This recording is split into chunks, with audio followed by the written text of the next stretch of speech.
오늘 사도행전 13장의 말씀은 바울이 이제 본격적으로 전도 여행을 떠나는 역사적인 모습이 담겨져 있습니다. 안에서만 존재했던 복음이 이제는 여러 지역으로 또 여러 열방으로 뻗어져 나가는 전도의 모습이 나오는데요. 이 전도가 가능했던 이유, 그리고 이 전도자로 살아가야 하는 우리의 마음, 또 우리가 앞으로 맞닥뜨리게 될 모든 일들을 함께 나누고 또 은혜를 받는 귀한 시간이 되길 소망합니다. 먼저 첫 번째 모습은 바나바와 사울이 구브로에서 전도하는 모습입니다. 이 전도의 모습에서는 언제든지 우리가 복음을 전할 때 그 복음을 받아들이지 않으려 하는, 그리고 그 복음을 전할 때 방해하는 이들이 존재할 수 있음을 알려주고 있습니다. 그 존재는 6절 말씀에서 바보에 이르러 바예수라 하는 유대인 거짓 선지자인 마술사를 만났다라고 얘기하고 있습니다. 이 거짓 선지자 마술사는 총독 바울이 그 얘기에 현혹되지 않도록 옆에서 계속 방해하는 역할을 합니다. 그리고 그 방해하는 역할을 하는 이 마술사는 결국 어떻게 되느냐?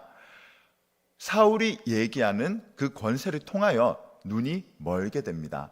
즉 아무리 옆에서 하나님의 복음을 방해하는 자가 있다고 해도 그 복음을 전하는 자를 막을 수는 없다는 것이죠. 하지만 우리는 때로는 겁먹습니다. 이 사람에게 꼭 복음을 전하고 싶은데, 이 사람에게 꼭 복음을 알려주고 싶은데, 그 사람 옆에 있는 주위 사람들이 너무 예수 믿는 자를 핍박하고 또 예수 믿는 자를 싫어하고 그 일 때문에 싸우거나 다투거나 관계가 틀어지거나 내가 전하는 이 복음 때문에 어떠한 문제가 생길까 걱정하는 마음에 복음을 전하지 못하는 때가 있다는 것이죠. 실제로 저 역시도 국내 전도부를 섬기며 복음을 전할 때 듣는 자는 뭐라 하지 않습니다. 근데 그 옆에 있는 사람들이 뭐라 하는 경우가 있습니다. 저희 가야 됩니다. 저희 지금 바쁩니다. 저희 그런 거 안 믿습니다. 근데 듣는 자는 그것을 거부하지 않는다는 거죠. 옆에 있는 주위 사람들 때문에 우리가 복음을 전하는 것을 두려워하지 않기를 예수님의 이름으로 축복합니다. 예수님의 이 가르침과 하나님의 복음은 힘이 있습니다.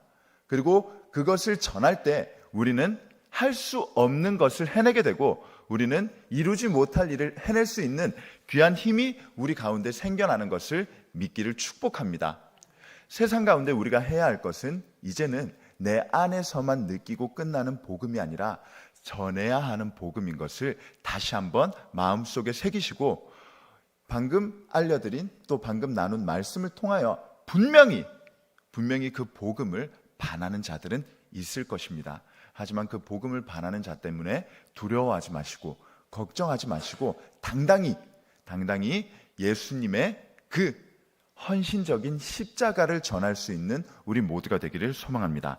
다음은 바울과 바나바가 비시디아 안디옥에서 전도하는 모습이 나옵니다. 그리고 이 전도의 모습 가운데 우리가 정말 꼭 기억해야 될 것은 사울이 이 많은 내용을 함축적으로 담고 있다는 것입니다. 하나님이 어떤 마음으로 이 백성들이 택하셨고 이 백성들이 택하신 마음 안에 어떤 사랑이 담겨져 있고, 그리고 그 사랑에 반하는 백성들이 분명히 문제 있는 행동을 하지만 다시 한번 사랑하시고 다시 한번 용서하여 주시고 기회를 주시사 지금까지 예수님의 그 십자가 희생까지 이어져 오는 모습을 다 담고 있는 내용입니다.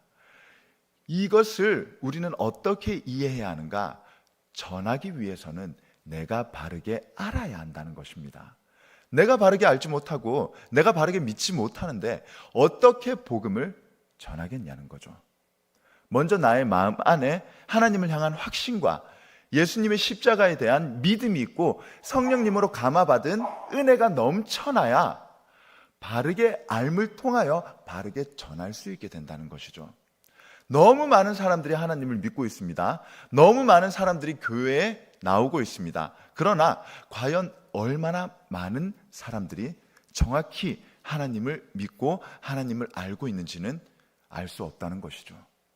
그 바르게 알지 못하는 자들이 하나님을 전할 때 거짓 선지자가 될 수도 있고요, 거짓 마술사가 될 수도 있다는 것입니다. 이 복음을 전할 때 우리가 먼저 가장 중요한 성경을 근거하여 성경을 기반으로 하는 복음을 전하는 복음 전도자가 되기를 축복합니다. 나의 경험과 나의 체험이 앞서게 되면 그것은 때로는 사상이 되어버릴 수도 있습니다. 내가 믿는 것은 너무 멋진, 너무 아름다운 신념이죠. 그러나 그 신념이, 그 믿음이 누구에게나 똑같이 적용될 수 없다는 것을 우리가 알아야 한다는 것입니다. 체험신앙을 경험하신 분들은 그 체험신앙이 너무 강하시다 보니 때로는 그것이 기준이 될 때가 있습니다. 하지만 우리는 내가 경험한 것, 내가 알고 있는 것이 아니라 성경에서 가르쳐주고 있는 것, 성경에서 말씀하고 있는 것, 성경에서 우리에게 보여주는 것을 전할 수 있어야 된다는 것이죠. 그때서야 비로소 우리는 건강한 복음 전도자가 될 수 있음을 오늘 이 본문에서 알려주고 있는 것입니다. 역사는 중요합니다. 그리고 역사에 담겨져 있는 내용 역시도 굉장히 중요합니다. 그 역사를 기반으로 하지 않은 우리의 지식은 지금에 머물러 있는 나의 마음이 앞설 수 있게 된다는 것이죠. 성경을 모두 알 수 없으니 우리는 계속 노력해야 하는 것입니다. 말씀 듣고요, 말씀을 묵상하고요, 그리고 하나님께 기도를 통하여 알려달라고 요청을 해야 합니다. 하나님, 제가 잘 알지 못합니다. 제가 잘 모르고 있습니다. 저는 알 수 없으니 하나님께서 알려주시길 원합니다. 그 이유는 제가 바르게 전하기 위함입니다. 어디 나가서 제가 교만하려고 하는 것이 아니라, 제가 자만하려고 하는 것이 아니라 하나님을 전하고자 하는 나의 마음이 그릇된 지식으로 인해 잘못된 것을 알려주지 않기를 원합니다. 그것이 너무 무섭습니다. 하나님, 그러니 성경을 읽는 가운데 제가 미처 알지 못하는 것들이 있다면 알려주시옵소서. 오늘도 우리가 함께 나와 듣는 이 말씀이 하나님께로부터 오는 신령한 지혜와 지식과 명철이 되기를 축복합니다.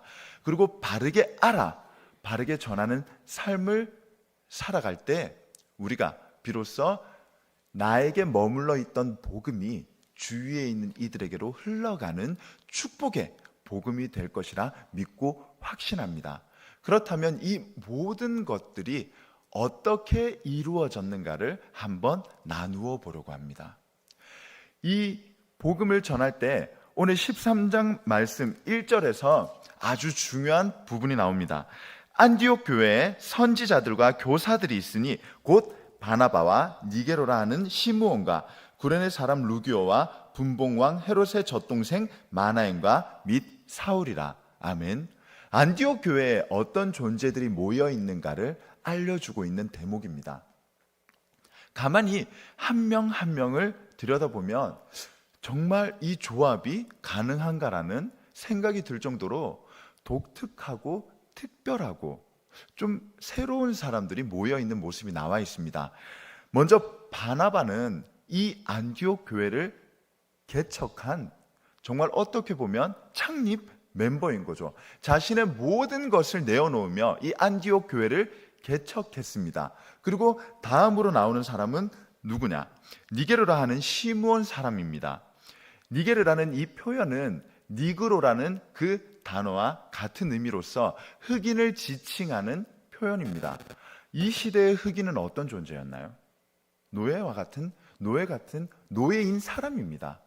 어디 가서 존중받지 못하고요, 어디 가서 인정받지 못하고요, 그냥 그 존재 자체가 남들에게 부려먹기 위해 태어난 존재인 것만 같은 사람이었습니다. 그러나 그 사람이 복음을 전하기 위한 도구로 쓰임받고 안디옥 교회의 창립 멤버로서 사역을 하고 있다는 것이죠. 그리고 세 번째는 누구인가요? 구레네 사람 루기오라는 존재입니다. 이 루기오는 큰 특징이 없습니다. 그저 11절 말씀에 나오는 안디옥에서 헬라인에게 말씀을 전해준 자 중에 한 사람으로서 어떻게 보면 아주 특별하지 않고, 어떻게 보면 아주 조용하고, 어떻게 보면 그냥 그 무리 속에 섞여 있는 자 같지만 엄청나게 큰 일을 감당하는 자로서 이 곳에 모여 있는 사람이라는 거죠. 그 다음 누가 나오나요? 분봉왕 헤롯의 젖동생 마나엔이라는 사람이 나옵니다. 헤롯 왕은 어떤 자였나요? 박해하는 자였습니다. 그리고 헤롯 안디바는 심지어 세례 요한을 죽인 자였지요. 이런 사람과 함께 자랐다라는 젖동생 마나는 사실 이해할 수 없는 모습일 수 있습니다. 때로는 이 사람 스파이가 아닌가? 왜 여기 와 있지? 조심해야지. 이 사람은 믿을 수 없는 사람이야. 출신이 너무 좀 나쁜 사람이야. 이 사람과 나는 거리를 둬야지. 그러나 어떤가요? 이 사람도 함께 이곳에 있습니다. 그 다음 바울이 나오게 되죠. 이상한 것만 같은 이 존재들이 한 곳에 모여 있습니다. 그게 어딘가요? 교회입니다. 그럼 교회는 어떤 곳이 되어야 되는가? 세우는 곳이 되어야 합니다. 편견 없이, 그리고 나의 사적인 감정이 없이 예수님을 믿음으로 인해 회개하고 회심하고 성령님의 감화로 인해 바뀐 사람이라면 누구든지 쓰임을 받을 수 있다는 것을 말씀해 주고 있는 부분입니다. 그리고 교회는 그런 사람들을 계속 발굴해내야 되는 것이죠. 그리고 그런 사람들이 모였을 때 진정한 이해가 넘쳐나게 됩니다. 다른 사람들이 모인 곳에서 내가 이해할 수 없는 사람이지만 다른 이가 이해해 줄 수 있게 된다는 것이죠. 그리고 그 사람들이 함께 마음을 모으고 함께 뜻을 나눌 때 이룰 수 없는 일들이 성령님을 통하여 이루어지게 된다는 것입니다. 그것이 어떻게 가능하냐? 2절 말씀에서 나옵니다. 주를 섬겨 금식할 때에 성령이 이르시되 내가 불러 시키는 일을 위하여 바나바와 사울을 따로 세우라 하시니. 바나바는 어떤 존재입니까? 개척 멤버입니다. 담임 목사님과 같은 존재입니다. 근데 그런 사람이 떠난다는 것이죠. 가능할까요? 실제 교회에서는 어려울 수 있는 일입니다. 그러나 금식하고 주를 섬길 때 성령님의 가르침을 통하여 안 될 것만 같은 일이 이루어지는 게 하나님의 은혜라는 것이죠. 우리가 그 축복의 통로가 되길 축복합니다. 언제든지 우리는 그런 일을 감당할 수 있는 자입니다. 단 기도하며 금식할 때, 성령님의 감화를 입었을 때에 우리가 복음을 전하는 가운데 말도 안 되는 복음을 반하는 자를 만나도 이길 수 있는 힘을 얻게 되고, 우리가 복음을 전할 때 내가 먼저 복음을 바르게 알아 전할 수 있는 건강한 복음 전도자가 된다는 것이죠. 오늘 이 예배 시간이 끝난 후 어쩔 수 없이 우리는 또 돌아가야 합니다. 지겨울 수도 있고요. 반복되는 삶 때문에 때로는 지칠 수도 있습니다. 그런 지겹고 지치는 삶 가운데 하나님의 복음을 한번 떠올려 보시길 권면합니다. 그럼 힘이 날 수밖에 없어요. 아직 내 주위에는 복음을 알지 못하는 자들이 너무나도 많기 때문에요. 그들에게 복음을 전할 때 우리는 기쁨이 넘쳐나게 됩니다. 왜냐고요? 내가 먼저 그 복음으로 인해서 기쁘기 때문에, 내가 먼저 그 복음으로 인해서 행복하기 때문에 그걸 전할 때 어떻게 힘이 안 날 수가 있겠습니까? 그것을 전할 때 어떻게 내 마음 가운데 확신이 없을 수가 있겠습니까? 바울이 바나바와 함께 떠난 전도 여행, 기쁨이 넘쳤으리라 믿고 확신합니다. 그리고 그 복음 전도 여행 가운데 힘든 일들이 끊이지 않았을 것이라 저는 확신합니다. 그러나 이겨낼 수 있었던 이유, 그러나 그것을 감당할 수 있었던 이유, 성령님의 도우심이 있었기 때문에, 그리고 그 복음으로 인해 내가 먼저 기쁘고 행복했기 때문에 그 마음을 여기에 계신 모든 분들이 함께 가지시는 귀한 시간이 되길 예수님 이름으로 축복합니다. 기도하겠습니다. 사랑의 하나님 감사합니다. 오늘도 우리에게 주신 말씀을 통하여 우리가 복음 전도자로서의 삶을 어떤 마음으로 살아가야 될지를 다시 한번 깨닫는 귀한 시간이 되었습니다. 먼저 내 마음 가운데 하나님을 향한 확신을 가지게 하여 주시고, 먼저 그 복음을 전하는 나 자신이 기쁘고 행복할 수 있도록 우리에게 항상 하나님으로 인한 행복이 넘치는 삶을 허락하여 주시옵소서. 나 자신은 할 수 없습니다. 나 혼자서 할 수 없는 일입니다. 그러나 함께하는 이들을 붙여주셨습니다. 다른 존재, 또 이해할 수 없는 사람들, 그러나 그 가운데 하나님으로 인해 하나 될 수 있는 귀한 교회 공동체가 되게 하여 주시옵소서. 다시 한번 세상 속으로 돌아가 하나님을 전할 때 우리를 반하는 자들이 있겠지만 그 반하는 자들을 이겨낼 수 있는 힘을 허락하여 주시옵소서. 그리고 그 복음을 전할 때 내가 먼저 바르게 알길 원합니다. 그리고 그 바르게 알미 오직 성경 말씀으로 오길 원합니다. 다른 복음을 전하지 않게 하여 주시고 건강한 복음을 전할 수 있도록 우리를 사용하여 주시옵소서. 오늘도 예배의 자리로 나오는 발걸음 위에 귀한 예물을 함께 가지고 나왔사오니 하나님께서 그 예물을 기억하여 주시고 그 예물을 축복하여 주시고 그 예물 가운데 담겨진 기도 제목을 하나님께서 기억하여 주시옵소서. 감사드리며 예수님 이름으로 간절히 기도드립니다. 아멘.